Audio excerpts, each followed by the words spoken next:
Hello everyone, मैं अंकिता अवस्थी स्वागत करती हूँ आपका हमारे यूट्यूब चैनल बीइंग आईएएस पे। तो आज के इस वीडियो में हम डिस्कस करेंगे चैप्टर नंबर 3 जो है फाइबर टू फैब्रिक, मतलब तंतु से वस्त्र तक। ये जो चैप्टर है ये बहुत इंपॉर्टेंट है, अच्छे से देखिएगा। किसी चीज़ में भी कन्फ्यूजन होती है उसके लिए आप कमेंट बॉक्स में कमेंट करिएगा। इससे पहले भी मैंने 2 चैप्टर अच्छे से डिस्कस कर रखे हैं, आप चैनल पर उनको भी देख सकते हैं। अगर आपको PDF फाइल चाहिए तो टेलीग्राम के लिंक पे मिल जाएगी, और जो लिंक है वो आपको हमारे डिस्क्रिप्शन बॉक्स में दी गई है, वहाँ से ज्वाइन कर सकते हैं। ठीक है, तो चलिए देरी ना करते हुए शुरू करते हैं अपने चैप्टर की।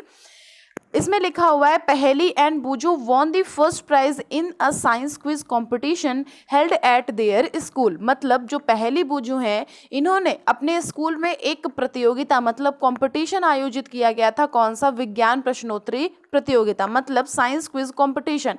इसमें इन्होंने फर्स्ट प्राइज जीता है। Okay, they were very excited and decided to use the prize money to buy clothes for their parents. ये बहुत ज़्यादा एक्साइटेड है और बोल रहे हैं कि जो इनको पैसा मिला है, जो इन्होंने प्राइज मनी जीती है, इससे ये अपने माता पिता के लिए एक गिफ्ट खरीदेंगे, कुछ कपड़े खरीदेंगे। ठीक है, मतलब पुरस्कार राशि जो मिली है इनसे उनके लिए वस्त्र खरीदेंगे, क्लॉथ्स खरीदेंगे। ठीक है, फिर लिखा हुआ है कि when they saw a large variety of cloth material they got confused. मतलब कि ये एक शॉप पे गए खरीदने के लिए कपड़े, तो वहां पर इन्होंने बहुत सारे वस्त्र सामग्री देखी, मतलब कि बहुत सारे क्लॉथ्स देखे अलग अलग वैरायटी के। तो ये लोग काफी उलझन में फंस गए, मतलब कंफ्यूजन में हो गए। फिर the shopkeeper explain the some clothes और फैब्रिक, मतलब उन्होंने अच्छे से बताया कि हाँ ये किस कपड़े का बना हुआ है, ये कपड़ा जो है ये कौन सा है, कॉटन है या फिर रेशम है। तो उन्होंने कुछ एक्सप्लेन किया इन लोगों को कि जो क्लॉथ्स हैं इनकी कई तरह की वेराइटीज होती हैं, क्या क्या इनका फैब्रिक है। फिर लिखा हुआ है कि ही ऑल्सो फिर लिखा हुआ है कि he also had woollen mufflers and shawls. इन उनके पास वुलन मफलर्स भी थी और शॉल्स भी थे, और जो दुकान थी उसमें बहुत सारी रेशम वाली साड़ियाँ भी थी। यहाँ पर लिखा हुआ है कि there are many silk sari as well.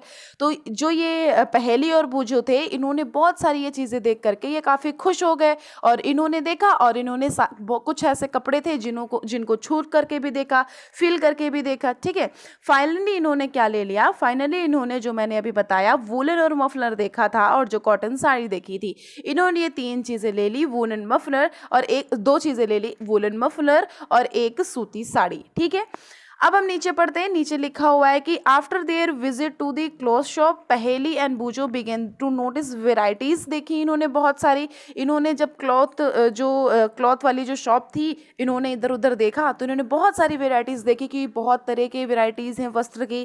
Bedsheets देखे, जो हमारे बिस्तर के वो चादर होती वो देखा, ब्लैंकेट देखा, कम और वो क्लॉथ्स देखे, कई तरह के पर्दे देखे, मतलब कर्टेंस हो गए, और टेबल क्लॉथ देखा, मतलब मेज पोस है, टॉवल्स देखी, डस्टर, बहुत सारी ऐसी चीज़ें थी जो वहाँ पर देखी। कई तरह के कपड़े देखे जो अलग अलग वेराइटीज़ के थे। ठीक है, तो अब वो काफ़ी कंफ्यूजन में हो गए कि ये इतनी वेराइटीज़ में क्यों है, मतलब ये किस किस तरह के वेराइटीज़ की हैं और कौन कौन सा यहाँ पर फैब्रिक यूज़ किया गया है। ठीक है, उन्होंने ये सभी वस्त्रों को पहचाना, जैसे सूती है, ऊनी है, रेशमी है, जो यहाँ पर लिखा हुआ है, जैसे कॉटन है, वूल है, सिल्क है, सिंथेटिक है, कई तरह के। ठीक है, तो अब इसमें पूछा गया है कि क्या आप कुछ वस्त्रों को पहचान सकते हैं? तो चलिए हम नीचे बढ़ते हैं। नेक्स्ट में लिखा हुआ है 3.1 वेराइटीज इन फैब्रिक, मतलब कि जो हमारे वस्त्र में विविधता है उनके बारे में पढ़ना है हमें।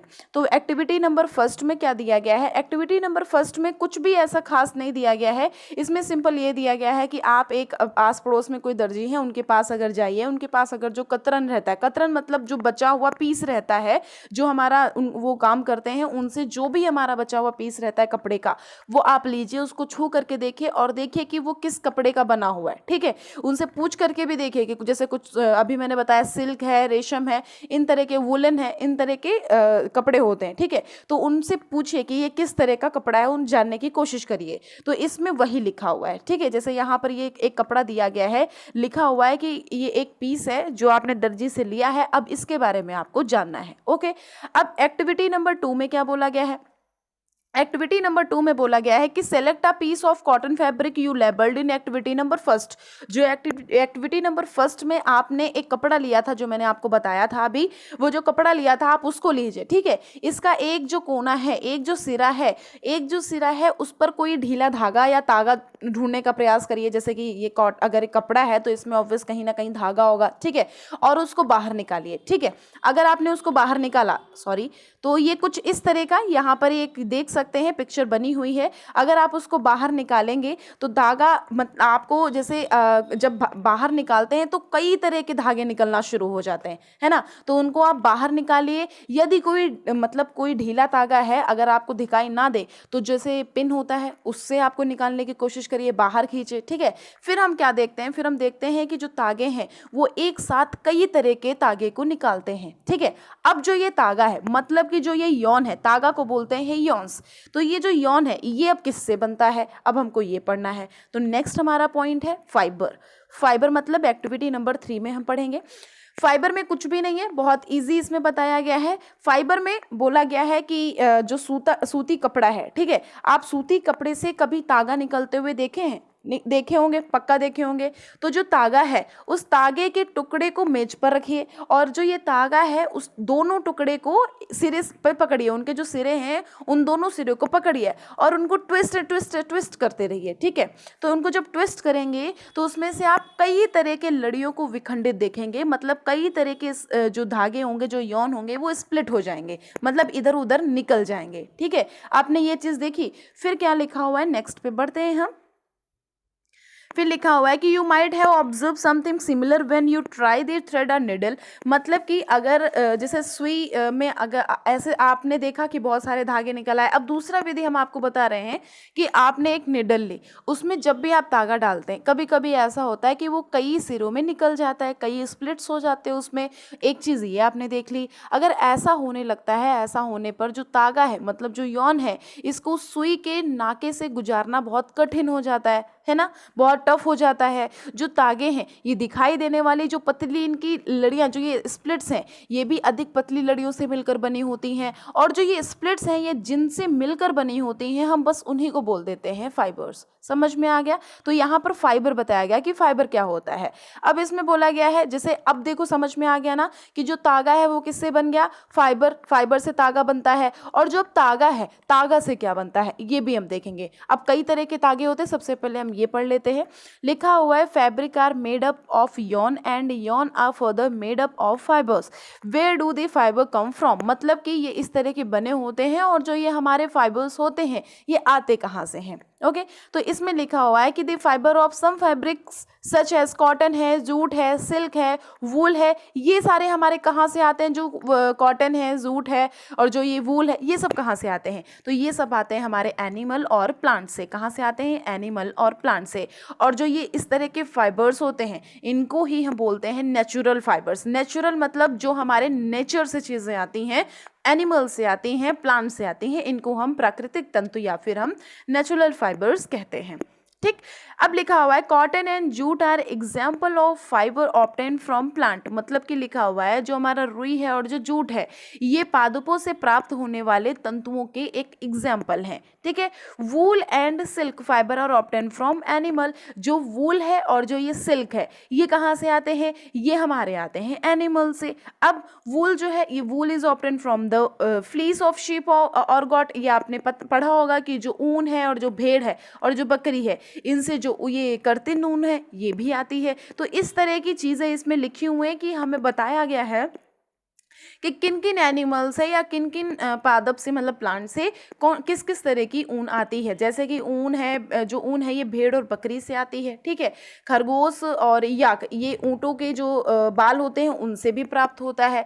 रेशमी तंतु जो है, ये रेशम कीट जो होते हैं कोकून, उनसे खींचा जाता है। तो ये बहुत तरह की यहाँ पर चीज़ें लिखी हुई हैं जो आपको याद रखनी है। अब इसमें लिखा हुआ है for 1000 of year natural fibre were the only one available for making fibre fabrics. मतलब कि जो हजारों वर्ष तक वस्त्र जो निर्माण होता था ये केवल जो हमारे नेचुरल फाइबर्स थे उनका ही उपयोग होता था।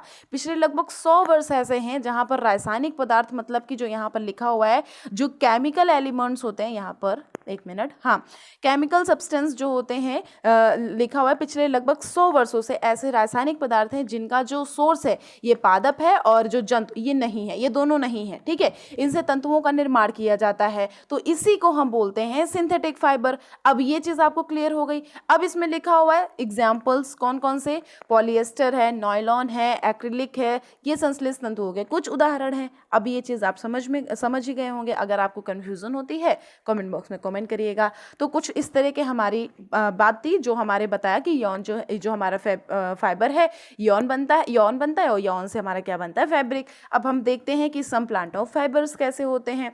जैसे रुई है, अब रुई के बारे में आपको पता होगा, तो हमें बस इतना जानना है कि रुई कहाँ से प्राप्त होती है, where does it cotton wool come from, ये हम जानते हैं। तो जो हमारा ये कॉटन है it is grown in the field, cotton plant are usually grown at place having black soil and warm climate, ये चीज़ आप लिख लीजिए। जो हमारा कॉटन जो ग्रो करती है वो कहाँ ग्रो करती है, ब्लैक सॉयल या फिर कहाँ पर ग्रो करती है, जो हमारा वार्म क्लाइमेट होता है, जो गर्म जगह होती है वहाँ पर, मतलब जलवायु उष्ण और मृदा काली में, यहाँ पर वो उगती है, ग्रो करती है, ठीक है। Can you name some state of our country where cotton is grown, क्या आप कुछ ऐसे कंट्री बता सकते हैं जहाँ पर वो जो कंट्री हैं वो कॉटन को ग्रो करती हैं।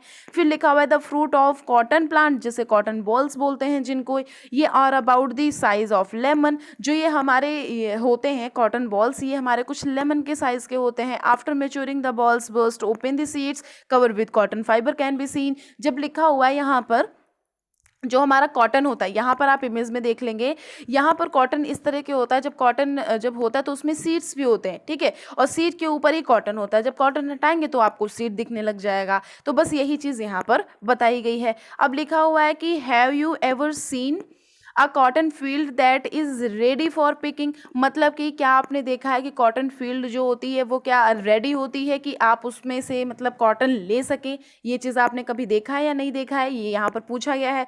फिर लिखा हुआ है it looks like a field cover with snow, अगर ये जैसा अभी मैंने ये इमेज में दिखाया कि कैसा लग रहा है कि स्नो है ऊपर, ठीक है, बर्फ़ है ना, तो वैसा लग रहा है। अब लिखा हुआ है कि from their balls cotton is usually pick by hand, ये जो हमारे रुई होती है हैंड से पिक करी जाती हैं, हाथों से पिक करी जाती हैं, ठीक है। Fibre are then separate from the seed by combing, जैसे कॉम्बिंग होती है ना, जैसे हम लोग कंघी करते हैं, ठीक है, वैसे यहाँ पर कॉम्बिंग करी जाती है, उस तरह से सीड्स को निकाले जाते हैं। ये जो फाइबर होती है निकाली जाती है, सीड अलग और फाइबर अलग किया जाता है, सॉरी कॉटन अलग किया जाता है। फिर लिखा हुआ है कि जो फाइबर है, fibre are then separate from the seed by combing, there जो प्रोसेस है, ये जो प्रोसेस है इसको हम बोलते हैं गिनिंग, जो हमें बहुत इंपॉर्टेंट है याद रखना। कपास ओटना इसको बोलते हैं, कपास ओटना मतलब जो कॉटन है उसको रिमूव करने की क्रिया को हम बोलते हैं गिनिंग, ठीक है। जो गिनिंग है ये ट्रेडिशनली डन बाय हैंड, ये ज़्यादातर हैंड से और कॉम्ब के तरीके इसको निकाला जाता है, ठीक है। जो दीज डेज हैं ये मशीन्स आर ऑल्सो यूज, जैसे कि पहले ये होता था कि हमारे हाथों से निकाला जाता था कॉम्ब तरीके से, अब तो मशीनें आ गई हैं, अब तो मशीनों से सारा काम होता है। तो ये हो गया कॉटन। अब हम जूट देखते हैं कि जूट किससे प्राप्त होता है। तो जो जूट हमारा है, जूट हमारा प्राप्त होता है, ये जो पटसन तंतु होते हैं इसको पटसन पादप जो जूट प्लांट होते हैं उनसे ही प्राप्त करते हैं, ठीक है। अब इंडिया जो है, यहाँ पर लिखा हुआ है कि in India jute is mainly grown in west Bengal Bihar and Assam, जो इंडिया है और जो बिहार है, और इंडिया में पश्चिम बंगाल, बिहार और जो असम है यहाँ पर इसको उगाया जाता है। कुछ जो इसकी जो फसल है पटसन पादप है, जो इसकी फसल है इसको पुष्पन अवस्था में काटते हैं, जैसे जब इसमें पुष्प उगता है तब इसकी कटाई करते हैं। समझ में आ गया। तो इसी तरह के ये जूट जो है ये निकाला जाता। कुछ पॉइंट्स पे यहाँ पे एक चीज़ लिखी हुई है, इसको हम पहले पढ़ लेते हैं। इसमें लिखा हुआ है कि to make fabric all these fibre are first covered into yarn, मतलब लिखा हुआ है कि वस्त्र बनाने से पहले जो ये हमारे ये जो हमने बताया अभी जूट के बारे में, सभी जो तंतु होते हैं, जो जूट होता है, इनको तागों में चेंज कर लेते हैं, ठीक है। अब ऐसा क्यों किया जाता है, बस इसी के बारे में आपको एक बार ध्यान रखना है। अब आते हैं हम किसके बारे में, स्पिनिंग कॉटन यॉन पे।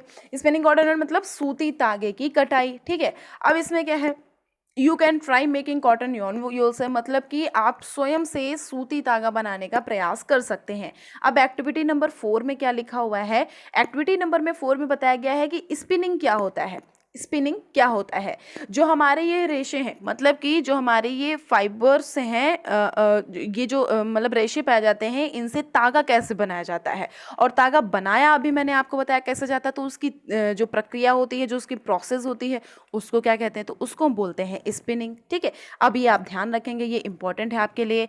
इन this process fibres from a mass of cotton wool are drawn और आउट और ट्विस्टेड, मतलब लिखा हुआ है कि जो यहाँ पर स्पिनिंग है, मतलब ये जो प्रक्रिया है, रुई की एक जो, अगर हम उसका एक पुंज ले ले, उस रेसे को खींचते हैं, ऐंठते हैं, ठीक है, तो कई आसपास उसके पास में धागे आ जाते हैं, मतलब ये लिखा हुआ है together the form of Yon, तो वहाँ पे कई तरह के तागे आ जाते हैं।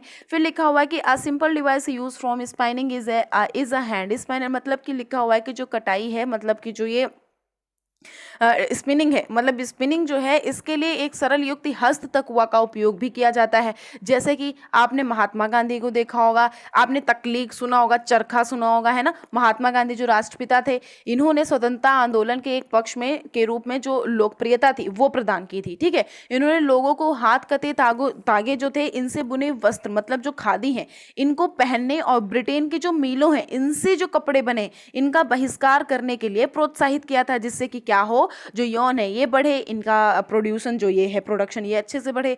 जो खादी है, इसके प्रचलन को बढ़ावा देने के लिए जो हमारा भारत सरकार, मतलब कि 1956, यहाँ पर आप देख लीजिए लिखा हुआ है, हाँ 1956 जो लिखा हुआ है, भारत सरकार ने 1956 में एक संगठन का निर्माण किया, जिससे क्या होगा, जिससे खादी और ग्रामोद्योग आयोग कहते हैं, और इसी से इसका काफ़ी ज़्यादा प्रोडक्शन होगा। तब से ही इन्होंने ये चीज़ें करी हैं, आपको सन याद रखना है। फिर लिखा हुआ है spinning of Yon on large scale is done with the help of spinning machines. जो हमारा ये पैमाने दिए गए हैं, पैमाने पर जो तागे की कटाई है, इसका जो कार्य है, ये मशीनों की सहायता से अब किया जाने लगा है। ठीक है, और जो ये कटाई है, जो स्पिनिंग है, इसके पश्चात जो हमारे यौन निकलते हैं, इनका जो उपयोग होता है, ये हमारा क्लॉथ्स बनाने में किया जाता है। समझ में आ गया? अब लिखा हुआ है यौन टू फैब्रिक, मतलब कि यौन से फैब्रिक कैसे बनाया जाता है। तो यौन से फैब्रिक दो तरह से बनाया जाता है, एक विविन और एक है स्पिनिंग। अब ये आपको जरूर से याद रखना है, ये बहुत ही ज़्यादा इंपॉर्टेंट है, प्लीज़ अच्छे से याद रखें। बुनाई मतलब बुनाई और बंधाई। विविंग में क्या होता है ये तो पता होगा, विविंग में बहुत इंपॉर्टेंट है। विविंग में अब जैसे कि दो तरह के तागे हैं, ठीक है, तागे के दो सेट आप ले लीजिए और उनको एक साथ रख दीजिए, उनको जब मिलाएंगे तो तागों के दो सेट जो है वो आपस में मिल जाएंगे। ठीक है, अब अगर वो मिल जाते हैं, बस उसी की जो प्रोसेस होती है उसको आप विविंग बोल देते हैं। ठीक है, अब हम समझते हैं कुछ कागज की पट्टियां। इन्होंने एक्टिविटी नंबर 5 में कुछ ये देखिए कागज की कुछ पट्टियां ले ली हैं। अब जो ये स्ट्रिप्स ली हैं, अब इनसे ये बनाने की कोशिश करी है, तो इन्हीं में क्रियाकलाप में सिर्फ इतना ये बताया गया कि कागज की पट्टियां हैं, दो तरह की कागज की पट्टियां हैं, और इनसे कुछ नमूना बनाया गया है, मतलब इनसे कुछ एक तरह का ये पैटर्न बनाया गया है। ठीक है, अब दूसरे तरीके का क्या है, दूसरे तरीके से आप क्या कर सकते हैं, इसी ढंग से जैसे तागे हैं उनके दो सेट ले लीजिए, उनसे वस्त्र बुने जा सकते हैं। आपको पता है ये चीज़ स्वेटर बुनना, ठीक है, जैसे वस्त्र जो है इनको करघों पर भी बुना जाता है, जैसे मैंने आपको बताया अभी जो चरखा था उससे भी आप इससे काम कर सकते हैं। ठीक है, अब एक क्या है इसमें, किनिंग में क्या है, किनिंग में क्या होता है, जो आपने कभी देखा होगा कि घर पे वो करा जाता है, मतलब बुनाई करी जाती है ना, स्वेटर बिना जाता है, एक तरह की ये एक वो होता है, मतलब एक तरह की बुनाई ही आप बोल सकते हैं, निटिंग बोलते हैं इसको। ठीक है, निटिंग, निटिंग से क्या होता है, निटिंग में एक धागा ले दो तरह के धागा लेते हैं और उनको आस पास में जोड़ते हैं, और ये जोड़ते जोड़ते हमारा एक स्वेटर तैयार हो जाता है, और जो स्वेटर तैयार हो जाता है उसको हम वियर करते हैं। समझ में आ गया? तो हम इसको बोलते हैं निटिंग। अब आप ये चीज़ पूछिएगा भी नहीं, क्योंकि ये चीज़ बहुत ही ईजी है, ये पूछने के लिए भी नहीं है, बहुत ही ईजी, मैंने आपको बहुत ईजी तरीके से बताया है। तो उस तरह की क्रिया को बोलते हैं हम knitting। ठीक है, तो weaving and knitting are use for making different kind of fabric, these fabric are use in variety of clothing items. ठीक है, अब ये चीज़ आपको समझ में आ गई।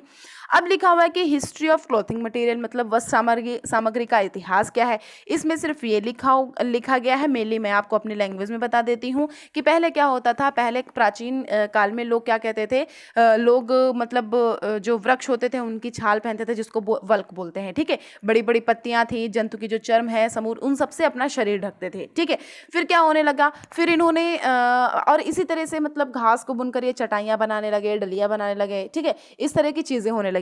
फिर उन्होंने क्या किया, देखा इन्होंने कि हम अगर ये जो जंतु हैं जो हम चर्म ले लेते हैं तो इनसे हम आपस में जोड़ सकते हैं इनको, तो हमारे कई तरह की कपड़ा बनना शुरू हो जाता है। एक तरह का हमें शरीर ढकने के लिए एक क्लॉथ तरीके का तैयार हो जाता है, ढकने के लिए एक चीज़ तैयार हो जाती है, ठीक है। तो इन्होंने ये चीज़ सोचा कि इससे तो बहुत सारी चीज़ें बन सकती हैं, है ना। तो इनको बुनकर वस्त्र भी तैयार किया जा सकता है। तो कई जानवरों से ऊन मिलने लग गई, कई जानवरों से कई कई चीज़ें मिलने लग गई, कहीं वृक्षों से लताओं से कुछ कुछ कुछ चीज़ें मिलने लग गई। तो इन सबको भारतवासी जो हैं इनसे काफ़ी चीज़ें बनाने लगे, वस्त्र बनाने लगे। जो गंगा नदी के तट के क्षेत्रों के आस पड़ोस में काफ़ी चीज़ें थी, उन सबसे जो रुई रुई बनने लगी उन सबसे भी अपना ये चीज़ें बनाने लगे, ठीक है। और एक चीज़ आपको याद रखनी है, एक फ्लैक्स, फ्लैक्स का ये देखो लिखा हुआ है फ्लैक्स। फ्लैक्स जो है, फ्लैक्स भी एक पादप ही था जिससे प्राकृतिक तंतु बनता था। उस टाइम पे काफ़ी ज़्यादा इसको यूज़ किया जाने लग गया था, याद रखेगा। और प्राचीन मिस्र में क्या होता था, जो ये क्लॉथ्स होते थे इनको बनाने के लिए रुई मतलब जो हमारा कॉटन होता था, और जो फ्लैक्स था इसकी कृषि जो थी ये नील नदी के काफ़ी निकट थी, मतलब काफ़ी उसके नज़दीक थी, क्लोज थी। तो इन क्षेत्रों में इनकी खेती की जाती थी, ठीक है। क्या होता था, जो दोस्त डेज थे वहाँ पर सिलाई करनी नहीं आती थी, तो कई कई तरह के वस्त्र आए और उन्हीं तरह से ये सिलाई सीखी गई। और कुछ जैसे अब चीज़ों को जब प्रैक्टिकल करेंगे तो ज़रूर से चीज़ें आप समझ में आ जाएंगे, ठीक है। तो बस इसी तरह से उनकी खाल ली गई, फिर उनसे कुछ रुई निकली, उनसे कुछ रेशम निकला, फिर उनसे वही कपड़े बनाने शुरू होने लग गए। हाथ से पहले यूज़ हुआ, फिर उसके बाद अब मशीनें आ गई हैं, अब तो काफ़ी डेवलप हो गया गई हैं चीज़ें, ठीक है। तो साड़ी हैं, धोती हैं, लुंगी हैं, और जो ये सारी चीज़ें हैं ये बिना सिले वस्त्रों का उपयोग कर भी नहीं सकते हैं, काफ़ी चीज़ें इस तरह की होती हैं। तो बस इसी तरह की चीज़ें इसमें कुछ बताई गई हैं, कुछ भी ऐसा इसमें इम्पॉर्टेंट नहीं है, सिर्फ नॉर्मल आपको याद रखनी है। आपको सभी को पता होगा पिछले टाइम पर कैसे कैसे भारतवासी रहते थे हमारे। अब यहाँ पर क्या है, यहाँ पर बोला गया है कॉटन रोल्स। कॉटन रोल्स मतलब जो कपास का गोलक होता है, जब गिनिंग होएगी उसके तो फाइबर बन जाएगा, और फाइबर जब स्पिनिंग करेगा तब यॉन बन जाएगा, और यॉन से दो तरह की चीज़ें होती हैं, तब हमारा फैब्रिक बन जाता है। समझ में आ गया क्या होता है, पहले फाइबर, फाइबर से यॉन बनता है, और यॉन से हमारा क्या बन जाता है, फैब्रिक, ठीक है। अब कुछ ये कीवर्ड्स हैं, बहुत बड़ा चैप्टर नहीं था, बहुत मतलब था, लेकिन उसको अपने लैंग्वेज में याद करेंगे तो आपको याद आ जाएगा। कॉटन बॉल, कॉटन वूल मतलब कि कॉटन गोलक जो होता है, फैब्रिक, फाइबर, निटिंग, स्पिनिंग और वीविंग एंड यॉन। अभी ये सब तो आपको पता ही होगा, ये सब अभी मैंने आपको बता रखा है, अब चलिए हम देखते हैं यहाँ पर फटाफट से क्वेश्चंस आप कर लीजिए जल्दी जल्दी से। इसमें लिखा हुआ है classify the following fibre are natural और सिंथेटिक। इसमें पूछा गया है, जो ये चीज़ें दी गई हैं और बोला गया है कि यहाँ पर कौन सा सिंथेटिक है और कौन सा नेचुरल है, ठीक है। तो जो नायलॉन है ये हमारा सिंथेटिक है, ठीक है, और जो वूल है ये हमारा नेचुरल है। कॉटन है नेचुरल है, सिल्क जो है ये हमारा नेचुरल है, और जो पॉलिएस्टर है ये हमारा नेचुरली नहीं मिलता है, ये हमारा क्या है, सिंथेटिक है। और जो जूट है ये भी हमारा नेचुरली मिलता है। अब इसमें ट्रू फॉल्स बताना है। Yon is made from fibres, तो हाँ जी, यॉन जो है ये मेड फ्रॉम फाइबर से होता है। Spinning is the process of making fibre, ये जी फॉल्स है, ये गलत है। Jute is the outer covering of coconut, ये जी सही है, ट्रू है। डी लिखा हुआ है the process of removing seed from cotton is called ginning, हाँ जी, तो ये भी सही है। फिर विविंग फ्रॉम यॉक make a piece of fibre, ये भी सही है। और लिखा हुआ है कि silk fibre is obtain from the stem of a plant, ये भी सही है। और पॉलिएस्टर जो है ये नेचुरल फाइबर है, ये जो हमारा है ये भाई गलत है। आया समझ में। अब हम फिल इन द ब्लैंक्स देख लेते हैं। फिल इन द ब्लैंक में लिखा हुआ है कि plant fibre are obtain from, plant fibre cotton और जो जूट है इनसे ऑब्टेन किए जाते हैं, प्लांट फाइबर से। और एनिमल फाइबर आर किससे, सिल्क और वूल। समझ में आ गया। तो अब ये कुछ एक्सरसाइज थी, ये हमारा चैप्टर था जो कि बहुत ही इजी था आपके लिए। आप ऐसे डेली लाइफ में भी चीज़ों को देखते हैं, जैसे निटिंग हो गया, विविंग हो गया, ये सारी चीज़ें आप डेली लाइफ में भी देखते हैं। कुछ टफ नहीं था, आप ध्यान रखिएगा। कोई भी कन्फ्यूज़न है कमेंट बॉक्स में कमेंट करिएगा। Okay, thank you so much. फिर मिलते हैं नेक्स्ट वीडियो में।